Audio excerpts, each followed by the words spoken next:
আসসালামু আলাইকুম। তো এখন আমরা দেখবো একটা আর্টিকেল। এটা লিখতে ডক্টর ইফতেখারুজ্জামান। তিনি হচ্ছে বাংলাদেশের টিআইবি হচ্ছে এক্সিকিউটিভ সম্ভবত no? তো এটা হেডলাইন হচ্ছে Bangladesh in CPI 2025 fall of kleptocracy or a temporary setback. বলছে যে 2025-এর যে সিপিআই অর্থাৎ যে কারাপশন পারসেপশন ইন্ডেক্স, সেখানে বাংলাদেশের অবস্থানটা কি, এটা তারা কি বোঝাচ্ছে? এটাকে ফল অফ ক্রিপ্টোক্রেসি বলতে বোঝাচ্ছে যে রাষ্ট্রের সম্পদ যখন কোনো সরকার বা সে দেশের জনগণ এরকম লুটে পেটে খায়, সেটা হচ্ছে আপনার ক্রিপ্টোক্রেসি। যেমন শেখ হাসিনা যেমন করছে আর কি, সব এরকম সব কিছু খাই ফেলতেছে রাষ্ট্রের সম্পদ। তো এটা হচ্ছে ক্রিপ্টোক্রেসি। বলছে যে এই ক্রিপ্টোক্রেসিটাকে কমছে, এটাকে ফল হয়েছে নাকি অর এ টেম্পোরারি সেটব্যাক, অর্থাৎ যে আমাদের গণ অভ্যুত্থান হইলো একটা, হওয়ার পরে মানুষের মনে যে একটা আশাকাঙ্ক্ষা তৈরি হইলো, এটাতে একটা সেটব্যাক বা এটাতে একটা আমরা আমরা এটা ঠিকমতো প্রতিদান দিতে পারলাম কিনা বা এটা বাধাগ্রস্ত হলো কিনা। তো এটা কোশ্চেনটা করছে, আমাদের আশা কি বাধাগ্রস্ত হয়েছে নাকি আসলেই আপনার হচ্ছে এই ক্রিপ্টোক্রেসিটা কমে গেছে। আচ্ছা, তো অবশ্যই কমে নাই আর কি। তাহলে এখন এখানে আর কি 2025 সালে হয়েছে, যেখানে বাংলাদেশ হচ্ছে এরকম আহ, যে মানে নিচের দিক থেকে আর কি, সবচেয়ে দুর্নীতিপ্রবণ দেশের দিক থেকে 13 নম্বরে আছে আর কি। তো এটা আগেরবার ছিল 12-তে, অর্থাৎ আগেরবার অবস্থা আরও খারাপ ছিল, এবার একটু ভালো হয়েছে। আগেরবার হচ্ছে 23 পয়েন্ট ছিল, এবার 24 পয়েন্ট পাইছে, যেটা একটু ভালো আর কি, যেটা আহ, একটু মোটামুটি হালকা একটু ইম্প্রুভমেন্ট হয়েছে।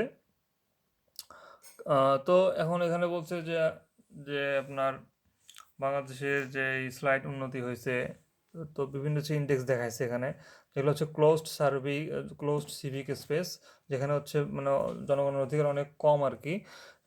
অর্থাৎ তাদেরকে যেমন উত্তর কোরিয়াতে, তো ভেনিজুয়েলা, এইসব কান্ট্রিতে তাদের অধিকার অনেক কম, তাদেরকে মানে দমায় রাখা হয়। তো সেসব কান্ট্রিতেও দেখা যাচ্ছে যে হচ্ছে কারাপশন ইন্ডেক্স হচ্ছে কত, 30, আর সেখানে বাংলাদেশ হচ্ছে খালি 24 পয়েন্ট পাইছে, তাদের চেয়েও কম। তবে আফ্রিকাতে 32, সাহারাতে তো তাদের চেয়েও কিন্তু আমাদের এখানে কম। আর বাংলাদেশ হচ্ছে যে লোয়েস্ট কোয়ান্টাইলে আছে, অর্থাৎ যদি 5টা ভাগ করা হয় একটা জিনিসকে, একটা ডাটাকে, সেখানকার যে সবার যে আপনার 20% যে লোয়েস্ট আছে, তার মধ্যে বাংলাদেশ পড়তেছে এখানে, এটা বলছে আর কি। তো এটা বলছে এটা ভেরি সিরিয়াস প্রবলেম, তো এটা একটা গ্লোবাল মেনেস। তারপর আর কি বলছে যে এরকম 67% কান্ট্রি তাদের হচ্ছে এই স্কোরটা হচ্ছে 50-এর নিচে আর কি। তো এটা অনেক আর কি একটা ভালো না আর কি জিনিসটা। তার ও আর কি বলছে এখানে, আহ, আচ্ছা এগুলো যাই হোক, এগুলা তারপর হচ্ছে যে আপনার হচ্ছে সাউথ এশিয়াতে, তারপর হচ্ছে আপনার ভুটানের স্কোর সবচেয়ে ভালো, 71 তারা। তারপর এদিকে নেপালের 34, পাকিস্তানের 28। তারপর হচ্ছে ভারতের কিন্তু মোটামুটি ভালোই আছে। ভারতের কত দেখলাম, ভারতের হচ্ছে আপনার, ভারত আর হচ্ছে মালদ্বীপের 39 আর কি, মোটামুটি কিন্তু ভালোই তারা এনশিওর করছে আর কি বাংলাদেশের তুলনায়।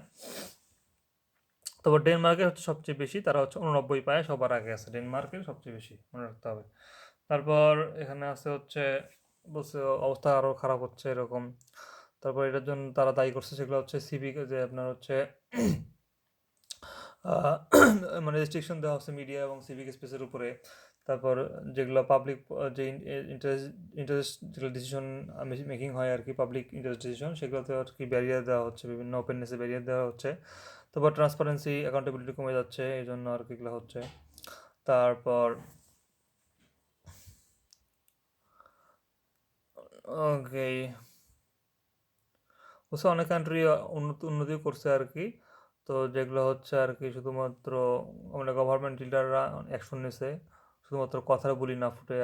তার পলিটিক্যাল যে ইনস্টিটিউশন এগুলোকে আর কি, বা রবার্ট মানে তাদের যে প্রতিষ্ঠানগুলো আছে, প্রতিষ্ঠান, এগুলোকে তারা শক্তিশালী করছে, এবং যারা দুর্নীতি করছে এদেরকে শাস্তি দিচ্ছে, তার কারণে একটা ভালো অবস্থানে তারা পৌঁছে গেছে আর কি। তো বাংলাদেশও বলছে এটা আর কি সম্ভব, যদি এটা করতে পারে আর কি।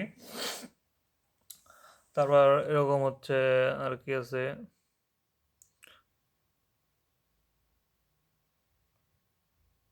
ওকে। তো বলছে বাংলাদেশের যে অবস্থা খারাপ, এটা আর কি অনেক দেশে হয়েছিল, যেমন নেপালে, লাওস, ভিয়েতনামে, তারপর হচ্ছে ইউক্রেনে, এগুলো হয়েছিল। কিন্তু তারা এই অবস্থা থেকে আর কি উত্তরণ হয়েছে তাদের আর কি, বলছে তারা আর অত বেশি দুর্নীতি নাই। তারপর তাদের এরকম রবাস্ট ডিজিটালাইজেশন হয়েছে পাবলিক সার্ভিসে, বলছে ইন ট্যান্ডেম উইথ। আচ্ছা, ইন ট্যান্ডেম উইথ বলতে বোঝাচ্ছে যে মিল রেখে আর কি, অর্থাৎ কোনো কিছুর সাথে কোনো কিছু আর কি একত্রে করে, মিল রেখে, এটার সাথে মিল রেখে এটা করা হয়েছে, যেটা হচ্ছে ইন ট্যান্ডেম উইথ। আচ্ছা, তো এই প্যারাটা দেখেন ভালো ইম্পর্টেন্ট। তো হচ্ছে বাংলাদেশের যে ইন্টারিম গভর্নমেন্ট, তারাও হচ্ছে এই একটা দুর্নীতি কমাতে তারা পারেনি। তারপর হচ্ছে তারা বলছে যে এরকম হচ্ছে আপনার যে বাংলাদেশ যে এই যে ফ্রাজাইল টু ডিউ টু হচ্ছে আপনার অ্যাড হকিজম। তো এই অ্যাড হকিজম দ্বারা বোঝায় যে হচ্ছে কোনো কিছু তাড়াহুড়ো করে সিদ্ধান্ত নিয়ে, তো এটার ফলে বাংলাদেশের যে সিদ্ধান্তগুলো ভালো হয়নি হতো। তারপর আরও বলছে এখানে যে হচ্ছে পিক অ্যান্ড চুজ, অর্থাৎ যাকে ইচ্ছা তাকে পিক করলে এবং চুজ করলে এটা একটা সমস্যা হয়েছে। তারপর ব্যুরোক্রেট থেকে একটা আপনার হচ্ছে রেজিস্ট্যান্স আসছে, যার কারণে এটা সংস্কার হয়নি। তারপর আরও বললো যে হচ্ছে আপনার যে দুর্নীতি কমিশনের ইচ্ছাও ছিল না আর কি, তারা আর কি মানে তাদের নিজেদেরকে আর কি ঠিক করবে, যার কারণে এটা তাদেরকে ঠিক করা একটা আমাদের একটা পাইপ ড্রিম হয়ে গেছে, অর্থাৎ যেটা আর কি আনঅ্যাটেইনেবল একটা জিনিস, যেটা অর্জন করা যায় না, সেটা আমাদের হয়ে গেছে, পাইপ ড্রিম হয়ে গেছে। তারপর হচ্ছে এখন একটা কথা বলছে যে ওয়াক দ্য টক, অর্থাৎ যেটা মানে ইউনিসেফ যেটা করছে সেটা করতে পারছে না বা করতে পারছে, সেটা হচ্ছে ওয়াক দ্য টক, মানে যেটা কাজকর্ম মিল আর কি। তো সেটা আর কি করতে পারেনি আপনার ইন্টারিম। তারপর বলছে যে আপনার যে এই যে এসিসি বা হচ্ছে আপনার হচ্ছে অ্যান্টি কারাপশন কমিশন, দুর্নীতি দমন কমিশন, এটার থেকে তাদের থেকে আমরা ইনঅ্যাকশন পেয়েছি কখনো কখনো, এবং আমরা রেজিস্ট্যান্সও পেয়েছি যে হচ্ছে কোনো একটা সংস্কার করতে যাচ্ছে সেটার বিরুদ্ধে তারা বাধা দিচ্ছে। তো রেজিস্ট্যান্ট পাইছি আর কি বলছি, in collision with the government bureaucracy, অর্থাৎ যারা গভর্নমেন্টের যারা আমলা আছে এদের সঙ্গে, তো কলিউশন মানে হচ্ছে যোগসাদৃশ করা, যোগসাদৃশ করে বা কনস্পিরেসি করে তারা এই আপনার রিফর্মটাকে আটকায় দিছে। তারপর হচ্ছে এখন এটা বলছে যে হচ্ছে আমাদের প্রসপেক্ট, আমাদের সম্ভাবনাকে এটাকে সাবোটাস করে দিছে। তারপর বলছে অল দিস এগেইনস্ট দ্য, মানে এগেইনস্ট দ্য ব্যাকড্রপ বলতে বলছে প্রেক্ষাপট, যে হচ্ছে কোন প্রেক্ষাপটে বলছে ওয়াইড স্প্রেড এক্সটর্শনিস্ট ক্যাপচার, অর্থাৎ যে চাঁদাবাজির মাধ্যমে কোনো কিছু রাজনৈতিক ক্ষমতা দখল করার যে আপনার প্রবণতাটা, এটার প্রেক্ষাপটে আর কি এটা হয়েছে। তারা বলছে যে হচ্ছে unfolded and our term syndrome বলতে বোঝাচ্ছে যে আগের মানুষরা তো খাইছে, এখন আমরাও এখন তার ক্ষমতা দখল করে যেমন দুর্নীতি করবে, এটা হচ্ছে আওয়ার টার্ম সিনড্রোম, এটা হচ্ছে পাইছি রে এরকম একটা অবস্থা, মুরগি পাইছি রে। তারপর এখন আচ্ছা, তো এই প্যারায় বললো যে হচ্ছে আমাদের যে ওই যে বুলেট, এখানে ম্যাজিক বুলেট পড়লো আর কি, ম্যাজিক বুলেট দিলে বোঝাচ্ছে যে হচ্ছে কয়টা গুরুত্বপূর্ণ পয়েন্ট, তো এই কটা গুরুত্বপূর্ণ পয়েন্ট আমাদেরকে সংস্কার করতে হবে। তবে এগুলোর মধ্যে হচ্ছে ট্রান্সপারেন্সি, তারপরে হচ্ছে অ্যাকাউন্টেবিলিটি, তারপর দুদকের যে আপনার ইন্ডিপেন্ডেন্স থাকবে, তারপর হচ্ছে যে আপনার হচ্ছে কনস্টিটিউশনাল ক্রিমিনালিজম, এটা একটা হচ্ছে অফ অ্যাবিউজ অফ পাওয়ার, মানে অ্যাবিউজ অফ পাওয়ারটাকে হচ্ছে একটা ইয়ে করতে হবে, ক্রিমিনালাইজেশন মানে একটা এটাকে শাস্তিযোগ্য অপরাধ হিসেবে ইয়ে করতে হবে। তারপর ন্যাশনাল অ্যান্টি কারাপশন স্ট্র্যাটেজি, অর্থাৎ জাতীয় আপনার দুর্নীতি দমন কৌশলপত্র লাগবে। তারপর হচ্ছে ট্রান্সপারেন্সি লাগবে, পাবলিক রেজিস্টার লাগবে, কনফ্লিক্ট অফ ইন্টারেস্ট, অর্থাৎ যে কোম্পানিকে ধরেন একটা প্রজেক্ট দেওয়া হচ্ছে, ওই কোম্পানি যদি তার টেন্ডারটা নেয় তাহলে কিন্তু কাজ ঠিক মতো হবে, এটা হচ্ছে কনফ্লিক্ট অফ ইন্টারেস্টটা আর কি ইয়ে করতে, ম্যানেজমেন্ট করতে হবে। আর কমন রিডিং স্ট্যান্ডার্ড বলতে বোঝায় যে কোনো একটা ধরেন কার কার কোন দেশে কত সম্পত্তি আছে, এগুলোর একটা আপনার একটা আন্তর্জাতিকভাবে স্বীকৃত একটা মানদণ্ড থাকবে, বা সবাইকে দেখার সুযোগ করে দিতে হবে, ট্রান্সপারেন্সি থাকবে, তারপর ইলেকট্রাল ফাইন্যান্স থাকবে এখানে, এরকমভাবে আর কি করতে পারে আর কি। তারপর বলছে যে সব প্রফেশনাল যারা কাজ করে এবং যে প্রতিষ্ঠানগুলো আছে এগুলো হচ্ছে ডিপলিটিসাইজেশন করতে হবে, অর্থাৎ ওটা হচ্ছে রাজনীতি থেকে এদেরকে দূরে রাখতে হবে। তারপর হচ্ছে আপনার ব্যুরোক্রেসি, তারপর হচ্ছে আপনার ল এনফোর্সমেন্ট, ইন্টেলিজেন্স এজেন্সি, এগুলোকে স্বাধীন রাখতে হবে। তারপর তারপর বলছে যে হচ্ছে মিডিয়া ফ্রিডম, তারপর হচ্ছে সিভিক আপনার স্পেস, এগুলো ছাড়া আর কি কোনো কান্ট্রি উন্নতি করতে পারে নাই, তো সেটা করতে হবে আর কি।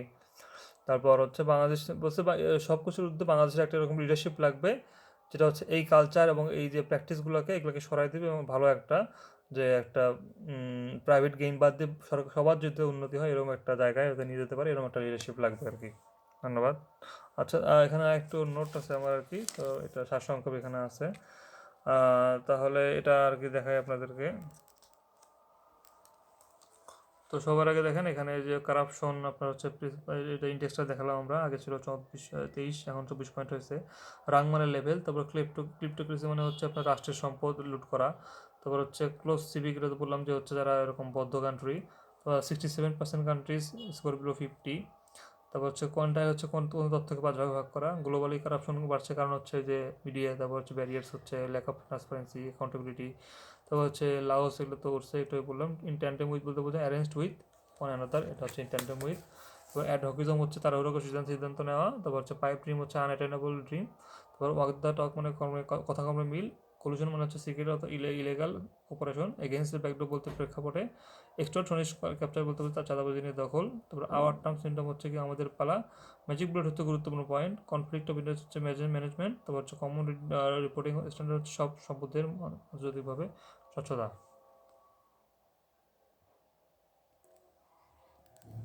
তো এখানে দেখেন আর কি যে হচ্ছে এই আর্টিকেল থেকে আমরা কী কী পাইলাম।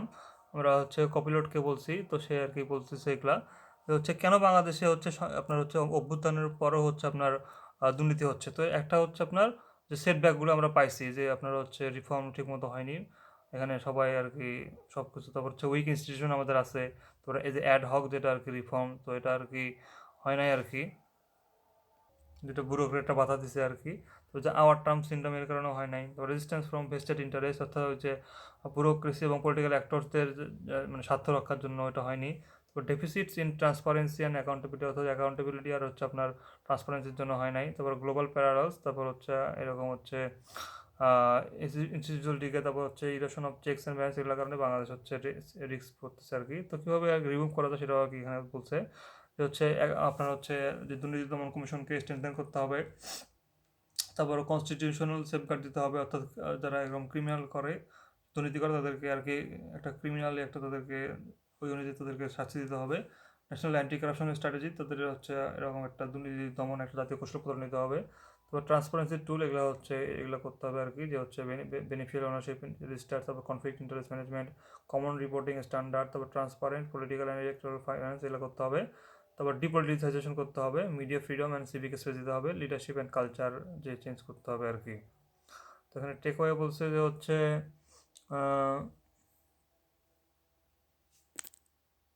এগুলোই বলছে আর কি, বাংলাদেশের ডিপলিটিসাইজেশন করতে, ট্রান্সপারেন্সি, তারপর সেফগার্ড বাড়াতে হবে, ইন্ডিপেন্ডেন্স, প্রাতিষ্ঠানিক যে স্বাধীনতা দিতে হবে, এগুলো করলে আর কি পাওয়া যাবে আর কি। তো এগুলোই আর কি। ধন্যবাদ।